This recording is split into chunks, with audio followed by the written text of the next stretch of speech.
protesting against the vulgar display of the captured Indian Air Force pilot, India has demanded immediate release, making it clear that Pakistan would be well advised to ensure that no harm comes to the Indian defence personnel.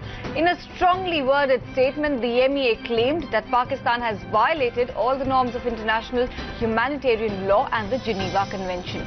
This comes hours after the Indian Air Force foiled Pakistan's attempt to target military installations on the Indian side. Ministry of External Affairs confirms that India lost one MiG-21 Bison.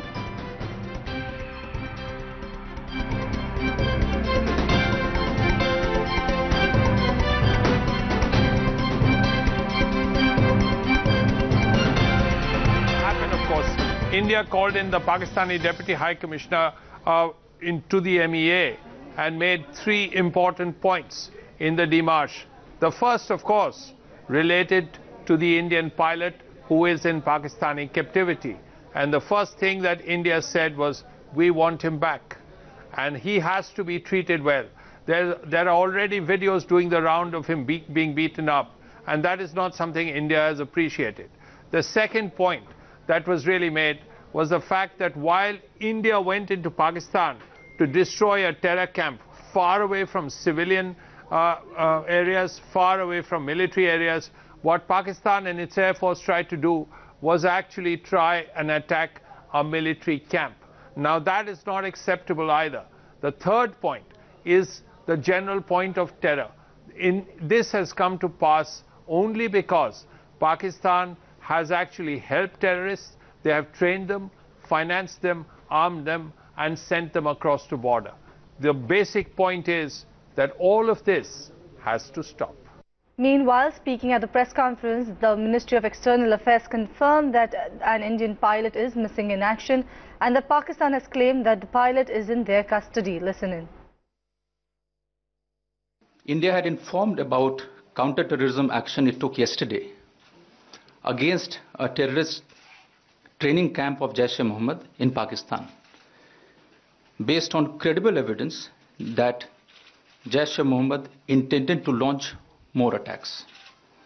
Against this counter-terrorism action, Pakistan has responded this morning by using its Air Force to target military installations on the Indian side. Due to our high state of readiness and alertness, Pakistan's attempts were foiled successfully. The Pakistan Air Force was detected and the Indian Air Force responded instantly. In that aerial engagement, one Pakistan Air Force fighter aircraft was shot down by a MiG-21 Bison of the Indian Air Force. The Pakistani aircraft was seen by ground forces falling from the sky on the Pakistan side.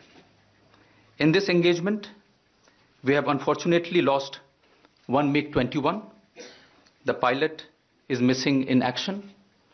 Pakistan has claimed that he is in their custody. We are ascertaining the facts. Priyank also gets us a ground report from Uri on the increasing border tension.